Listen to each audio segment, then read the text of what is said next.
Yesu asifiwe. Haleluya, haleluya. Ninakusalimu katika jina la Yesu aliye hai. Ni ibada ya jioni ya leo tena. Kwa dakika hizi chache tuweze kujifunza neno la Mungu. Nikualike tuungane pamoja katika kujifunza neno la Mungu na kutafakari ukuu wa matendo ya Mungu. Inawezekana ndio umefika jioni hii kwa mara ya kwanza, lakini nakukaribisha. Najua ya kwamba liko kusudi la Mungu kwa ajili yako jioni hii ya leo. Na inawezekana tumeanza wote toka siku ya kwanza. Inawezekana haujaona jibu la hitaji lako, lakini namwamini Mungu kwamba jioni ya leo sio ya bure kwako katika jina la Yesu aliye hai. Liko jambo ambalo Mungu atalifanya kwenye maisha yako jioni ya leo. Basi tunaangalia nguvu ya msalaba. Tunaangalia nguvu ya msalaba. Tunaangalia nguvu ya msalaba. Na tunaangalia jambo la pili katika mtiririko wa kujifunza kwetu linalosema msalaba una nguvu ya kumaliza. Msalaba una nguvu ya kumaliza. Msalaba una nguvu ya kumaliza. Katika Biblia takatifu ni kitabu cha Injili ya Yohana sura ile ya 19 na mstari wa 28 mpaka ule wa 30. Maneno ya Mungu yanasema, baada ya hayo Yesu hali akijua ya kuwa yote yamekwisha kumalizika, ili andiko litimizwe, akasema, naona kiu. Kulikuwako huko chombo kimejaa siki. Basi wakatia sifongo iliyojaa siki juu ya ufito wa hisopo, wakampelekea kinywani. Basi Yesu alipokwisha kuipokea ile siki, alisema, imekwisha. Basi Yesu alipokwisha kuipokea ile siki, alisema, imekwisha. Akainama kichwa, akaisalimu roho yake. Akainama kichwa, akaisalimu roho yake. Pale msalabani kuna vitu ambavyo Mungu alikuwa anavishughulikia. Pale msalabani kuna mambo ambayo Mungu alikuwa anapambana nayo. Alikuwa anatafuta namna ya kuyakomesha, namna ya kuyamaliza. Viko vitu, yako mambo ambayo Mungu alikuwa anataka kuyamaliza kupitia msalaba. Biblia inasema Yesu alipoona ya kwamba yote yameshamalizika, ili andiko litimie, akasema, naona kiu. Maana yake kuna vitu ambavyo alikuwa anavishughulikia. Kuna mambo ambayo alikuwa anashughulikia. Alipoona ya kwamba yote yameisha, Biblia inasema alipojua ya kuwa yote, halikusalia hata moja, yote yamekwisha kumalizika, akasema, naona kiu. Maana yake pale msalabani Mungu alikuwa anashughulika na kila kitu kinachohusu mwanadamu. Alipoona ya kuwa kila kitu kimekamilika, kila kitu kimekuwa kama kinavyotakiwa kiwe, akasema, naona kiu. Sasa tunazungumza juu ya nguvu ya msalaba inayomaliza. Nguvu ya msalaba ya kumaliza. Laana zote zilimalizika pale msalabani, kwa sababu imeandikwa, Yesu aliangikwa mtini, alifanyika laana, alifanywa laana ili sisi tuwe na baraka. Zile baraka za Ibrahim ziweze kutufikia na sisi. Amen. Kwa hiyo pale msalabani Yesu alikuwa anakomesha laana kwenye maisha ya watu. Maana kwa nguvu ya msalaba laana ilimalizika. pale msalabani. Kwa nguvu ya msalaba laana za asili zilimalizika pale msalabani. Yes. Na nikakwambia laana ni maneno. Kwa nguvu ya msalaba haliko neno baya linaloweza kumpata mwanadamu.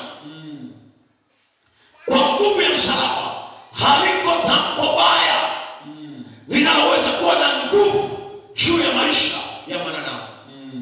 Lakini ili iwe hivyo, uamini msalaba, muamini Yesu. Uamini msalaba, muamini Yesu. Kuna watu mpaka sasa hivi wanateswa na laana.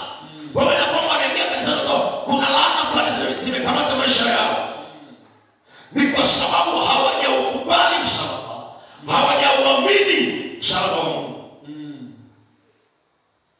Bwana Yesu asifiwe. Amen. Bwana Yesu asifiwe. Amen. Nikupe mifano miwili hapo tupate nafasi ya kuomba. Mifano miwili ya yale ambayo Yesu alisema yamekwisha pale msalabani. Yamekwisha pale msalabani. Jambo la tatu, vita vyote vilikwisha pale msalabani. Jambo la tatu, vita vyote vilikwisha pale msalabani. Vita vyote vilikwisha pale msalabani. Bwana Yesu asifiwe. Bwana Yesu asifiwe. Maisha ya mwanadamu na kuishi kwa mwanadamu kumejaa vita. Maisha ya mwanadamu na kuishi kwa mwanadamu yeyote kumejaa vita. Hakuna namna mwanadamu anaweza akamiliki asipopigana vita. Hakuna namna mwanadamu anaweza akawa salama asipopigana vita. Hakuna namna mwanadamu anaweza akastawi asipofanya vita. Kwa hiyo maisha ya mwanadamu ni maisha ya vita. Hakuna namna unaweza ukavuka, ukahama kutoka eneo moja kwenda eneo jingine usipofanya vita. Jinsi ulivyo, kuna namna watu wanataka ubaki hivyo hivyo. Jinsi ulivyo, kuna mamlaka za rohoni zinataka ubaki kwenye hali hiyo hiyo. Kama ni mgonjwa, zinataka ubaki kwenye hali hiyo ya ugonjwa. Kama ni maskini, zinataka ubaki kwenye hali hiyo ya umaskini. Kama ni dhaifu, zinataka ubaki kwenye hali hiyo hiyo ya udhaifu. Hakuna namna ambavyo mwanadamu anaweza akapata mabadiliko, akabadilika pasipokuwa na vita. Hii ni kwa nini? Ni kwa sababu shetani yupo. Ni kwa sababu shetani yupo. Lakini kwa sababu shetani alipewa na mwanadamu nafasi ya umiliki. Ni kwa sababu shetani yupo. Lakini kwa sababu mwanadamu alimpa shetani uhalali wa umiliki, ili amiliki vyote, ili atawale vyote.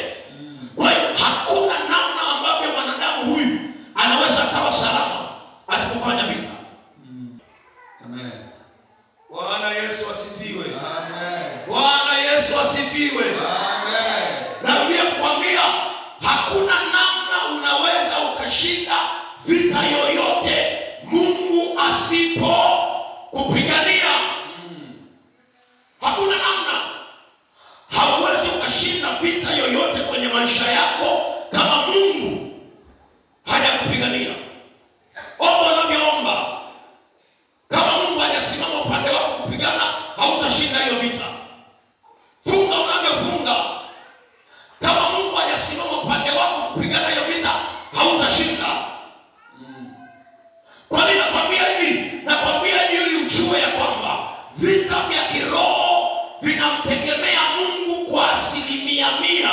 Ushindi wako rohoni unamtegemea Mungu 100%. Kwa nini? Kwa sababu vita ni vya Bwana na Bwana ndiye anayetupigania. Ni kweli ya kwamba tunapigana sisi, lakini Bwana anapigana ndani yetu. Ni yeye Bwana ameweka hivyo tangu zamani. Vita vipo na vita vinapiganwa, lakini anayepigana kwanza ni Bwana, sio wewe. Kwa watoto wako ni Bwana, sio wewe. Kwenye ndoa yako ni Bwana, sio wewe. Kwenye biashara yako ni Bwana, sio wewe. Ukipigana wewe haushindi. Ukipigana wewe ushindi. Akipigana yeye anashinda. Akishinda yeye umeshinda wewe. Vita vya kiroho vipo, ni halisi, lakini anayepigana kwanza ni Mungu. Mungu anapigana upande wako, anapigana upande wako akikutumia wewe. Kitabu cha Kutoka sura ile ya 14 mstari wa 14, haraka. Kitabu cha Kutoka sura ya 14 mstari wa 14, maandiko yanasema Bwana atawapigania ninyi, nanyi mtanyamaza kimya. Bwana atawapigania ninyi, nanyi mtanyamaza kimya. Nataka nikuonyeshe nini? Nataka nikuonyeshe hivi. Bwana ndiye aliyepigana vita. Hawakupigana Israeli. Bwana ndiye aliyepigana kwanza.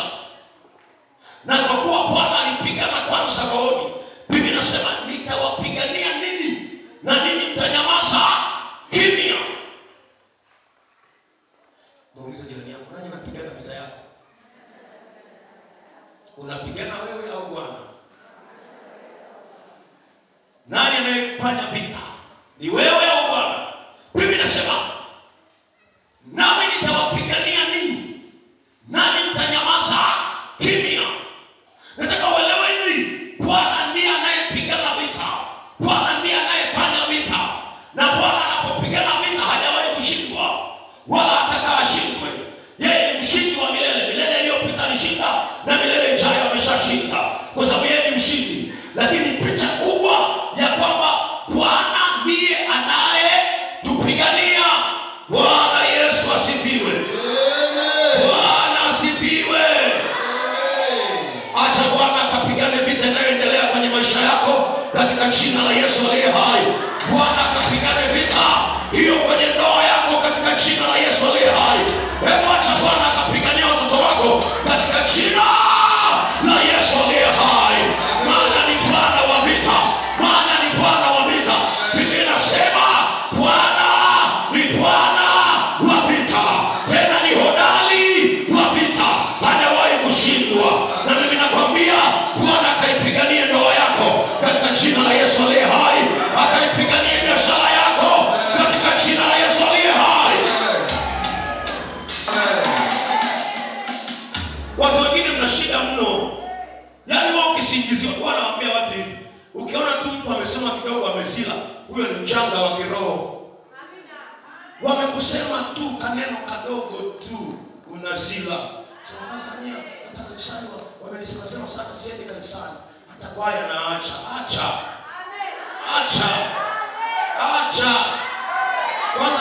Kwanza mimi siwapataji wa hivyo. Acha nenda. Unataka wewe usiseme unaishi kwenye dunia ya nani? Kama tu marehemu mwenyewe anasema jamaa amekufa, alikuwa mwamba huyo. Alikuwa anapita na masikia kwenye madirisha, huwezi kuamini. Mtu amekufa wanamsema wewe. Yesu alipokuja, Yesu alikuwa hajajitenga kama Yohana Mbatizaji. Alikuwa anaingia anapiga msosi, akiingia mahali hapa. Afa alikuwa anaenda kwa wenye hela. Anaenda mahali hapa. Akipita kwa maskini anamwambia tu Bwana amekuponya. Kwa wenye hela ndo anaenda nakaa. Anamwambia zakari leo. Sema huyu hana jipya huyu. Mnafiki tu anawafuata wenye hela. Anakula na wenye dhambi. Mnafiki huyu. Mlafi, wakamuita mlafi. Kwa nini? Anakula, anaingia na kula kwenye nyumba za watu. Wakamuita mlafi. Yohana Mbatizaji, sauti ya mtu aliaye nyikani,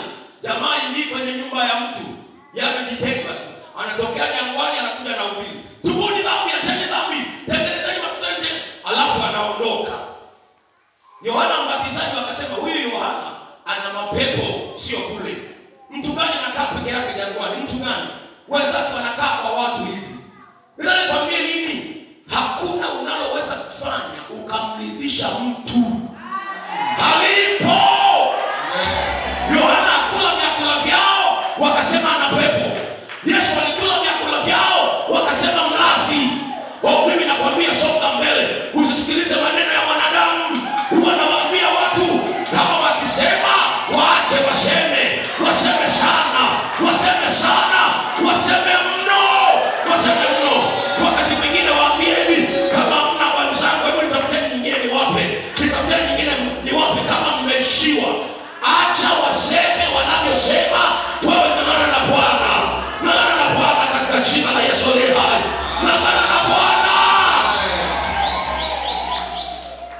Eti wewe unakwambia tu unalinga.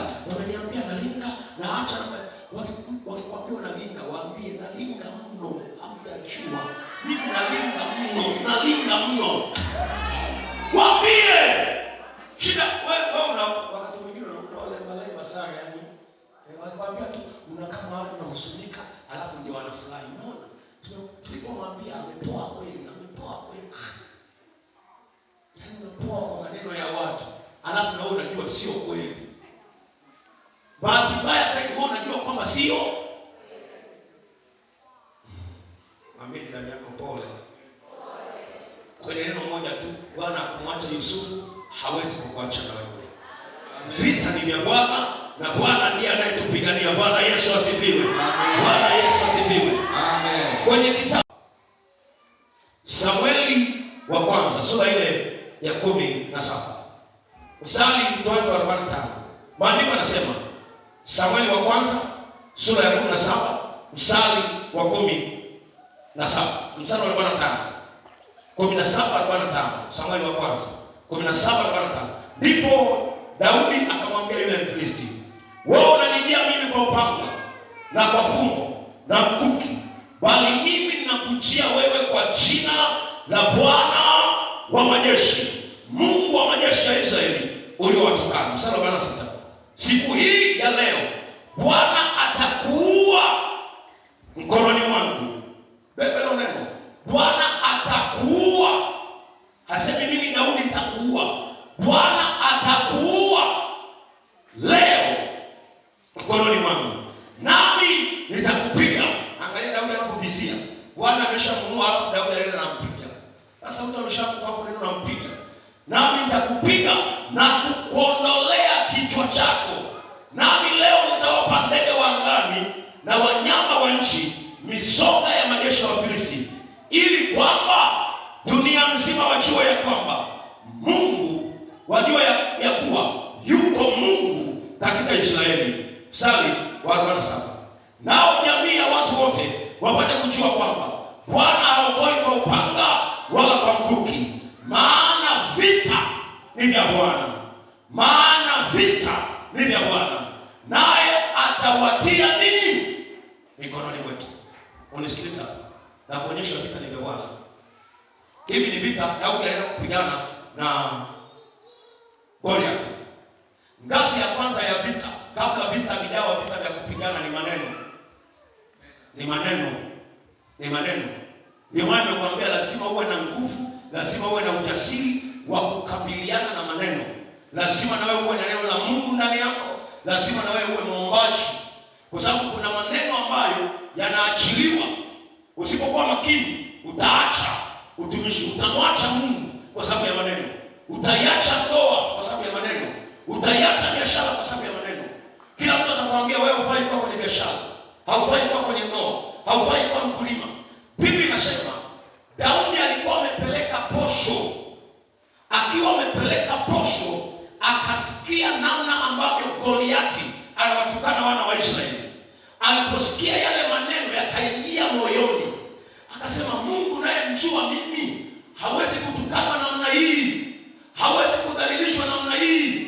Huyu ni Mungu wa vita, hajawahi kushindwa vita. Ni Mungu anayeshinda kila vita. Amen. Akaanza kuuliza, jamani, huyu jamani wa wapi na ikoje? Wakaanza kumwambia, bwana huyu bwana yule jamani ni hatari sana. Mfalme amesema hivi, atakayemuua huyu jamaa atapewa binti wa kifalme, atapewa heshima. Zikaelezwa sifa pale. Ndugu zake Eliabu, Shama wakaanza kumwambia Daudi, unaulizia haya mambo ya nini? Umeshaleta chakula, nenda nyumbani. Bwana, kwenye eneo hili hakuna aliyewahi kufungua biashara ikadumu hapa. Fungua tu swala miezi tu biashara inakufa. Mtu anaanza kufungua biashara kwa sababu kuna maneno ameambiwa kwamba ukianzisha biashara hapa inakufa, hailipi. Nisikilize neno la Bwana. Wameshindwa wengine, lakini wewe hautashindwa. Wamekwama wengine, lakini wewe hautakwama. Kuna mambo wengine wameyashindwa ili wewe uyaweze. Mimi nikwambie hivi, yoyote angemuua Goliathi kama angekuwa tayari kwenda kupigana naye. Yoyote angemuua. Lakini waliogopa maneno. Wanaambiwaje? Ili Bwana ni mtu la vita toka ujana wake. Limepigana vita nyingi. Kwa hiyo alipigiki.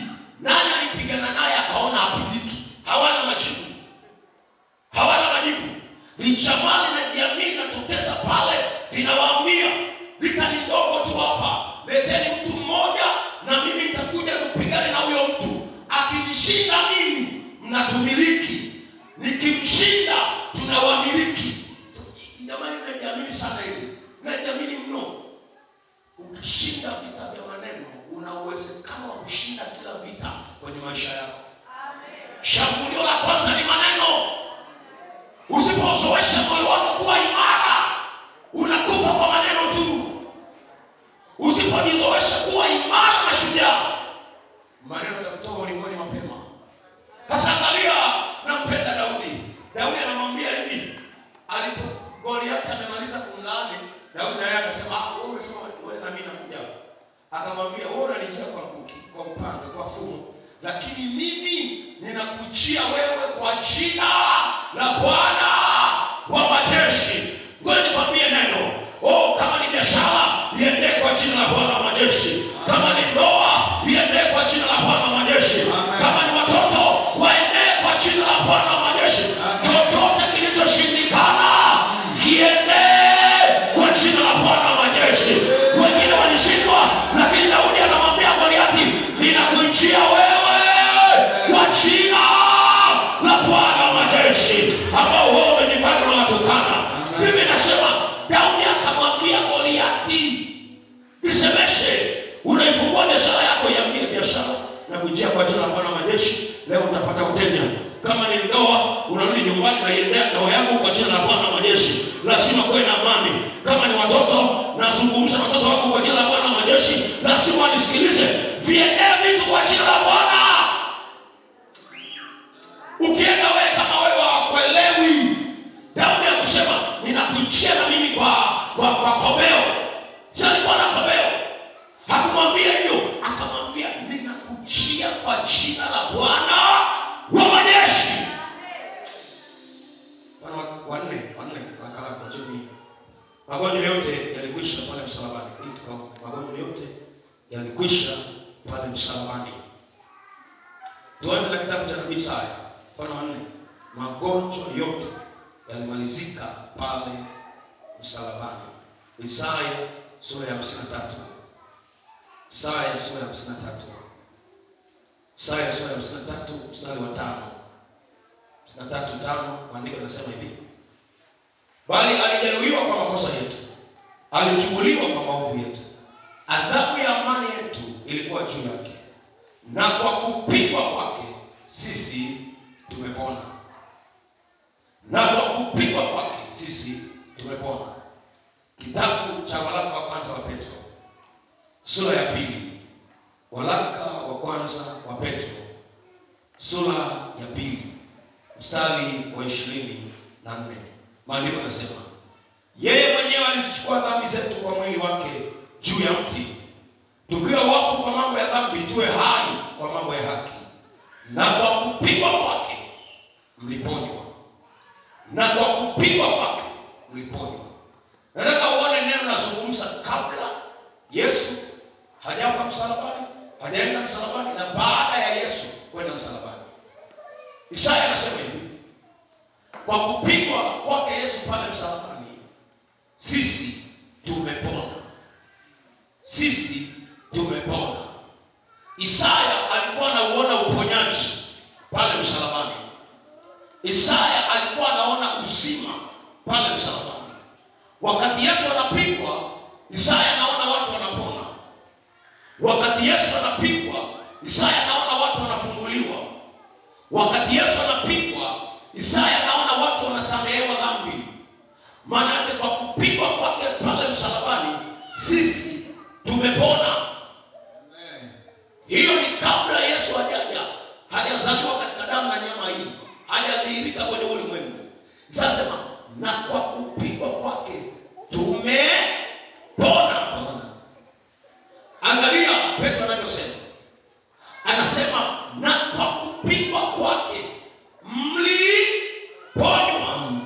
Isaya anasema tumeponywa. Baada ya kuwa Yesu amekuja kapigwa pale msalabani, Petro anasema na kwa kupigwa kwake mliponywa.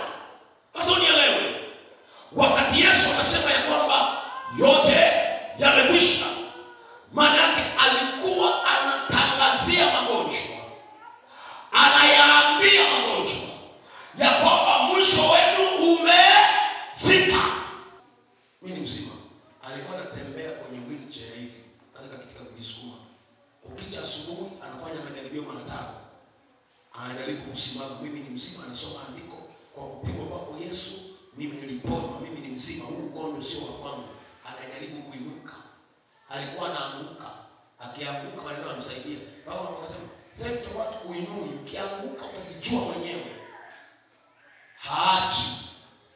Baada ya muda fulani asubuhi anaamka anasema, kwa kupigwa kwako Yesu mimi niliponywa, mimi ni mzima. Anasimama, miguu ina nguvu, anatembea, anaenda, hajawekewa mkono. Uponyaji ni haki ya kila mtu anayemwamini Yesu. Amen. Uponyaji ni haki ya kila mtu anayemwamini Mungu. Amen. Moja ya haki ya kila mtu ni pamoja na uponyaji. Kila mtu aliponywa pale msalabani, maadamu ana imani ya kumwamini Mungu. Uponyaji upo kwa yoyote yule, kwa yoyote yule. Kwa sababu pale msalabani aliyatangazia mwisho magonjwa, kwamba magonjwa yalimalizika pale msalabani, hayana nguvu tena kwa watu wa Mungu. Yalimalizika pale msalabani, hayana nguvu tena kwenye maisha ya watu wa Mungu. Lakini iliyo hivyo, lazima uamini.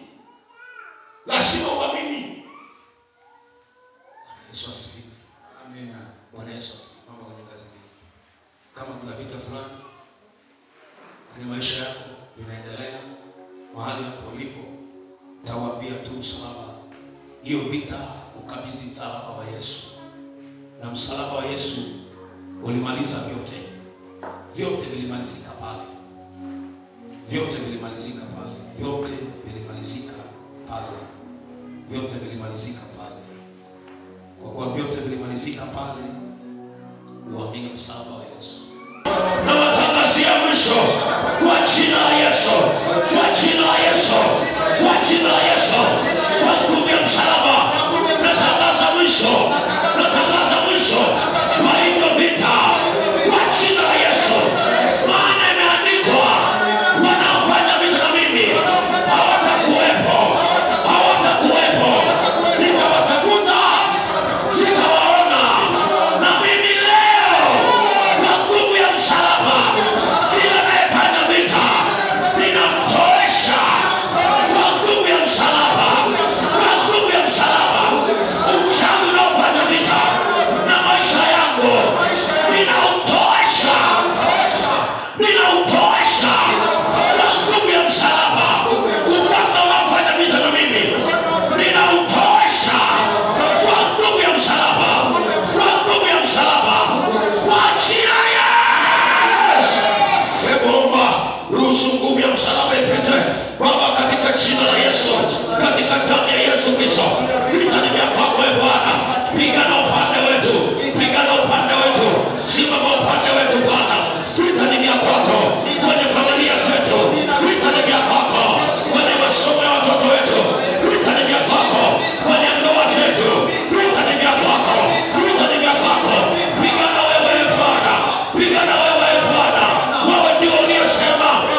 msalabani ulisema imekwisha.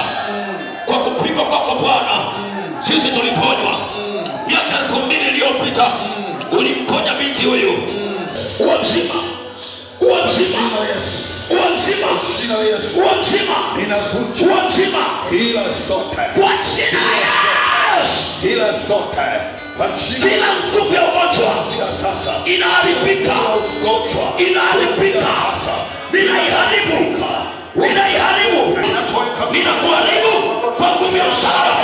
Haribika, haribika, haribika, haribika, haribika, haribika, haribika. hilo shida Kama moto, kama umeme, kama umeme, inaharibu hayo maumivu. Maumivu yanaharibiwa, maumivu yanaharibika, maumivu yanaharibika. Haya, achia nyonga zake, achia, achia, achia, achia, achia. Kila ulichokikamata ninakuapisha kwa nguvu ya msalaba, ninakuapisha kwa nguvu ya msalaba, ninakuapisha. Awe mzima, awe mzima, awe mzima, awe mzima kwa jina la Yesu, awe mzima kwa jina la Yesu, awe mzima kwa jina la Yesu, awe mzima kwa jina la Yesu. Ninakumoa uliyekamata mfumo wa uzazi, ninakumoa uliyekamata njia ya uzazi, mfumo wa uzazi. Haya, nakuapisha, kamachie uzima, kamachie kamachie uzima, kwa jina la Yesu. Mwachie, nguvu ya msalaba inapita, nguvu ya msalaba inapita, nguvu ya msalaba inapita. Mwachie, mwachie kwa jina la Yesu, mwachie kwa jina la Yesu, mwachie kwa jina la Yesu, mwachie kwa jina la Yesu. Natamka uzima, nafsi yake ikombolewe, roho yake ikombolewe, nafsi yake ikombolewe, nafsi yake ikombolewe, nafsi yake ikombolewe. Kaburi ya mshabike kwa nguvu ya msalaba inakuita, kwa jina la Yesu, kwa jina la Yesu, kwa jina la Yesu, kwa jina la Yesu, kwa nguvu ya msalaba, kwa nguvu ya msalaba, kwa nguvu ya msalaba, kwa nguvu ya msalaba. Kokote ulikowekwa, baharini, kwenye milima, kwenye mapango, kwenye vyanzo vya maji, ninakuita kwa jina la Yesu, ninakuita kwa jina la Yesu, ninakuita kwa jina la Yesu, ninakuita kwa jina la Yesu, ninakuita, ninakuita. Makaburi yakuachie, zinapata zikuachie, vikutapike, vikutapike, vilivyokumeza vikutapike. Kwa jina la Yesu, kwa jina la Yesu, kwa jina la Yesu, kwa jina la Yesu, kwa jina la Yesu, kwa jina la Yesu. Haya, nakuita, nakuita, nakuita. Malaika wa Bwana, malaika wa Bwana,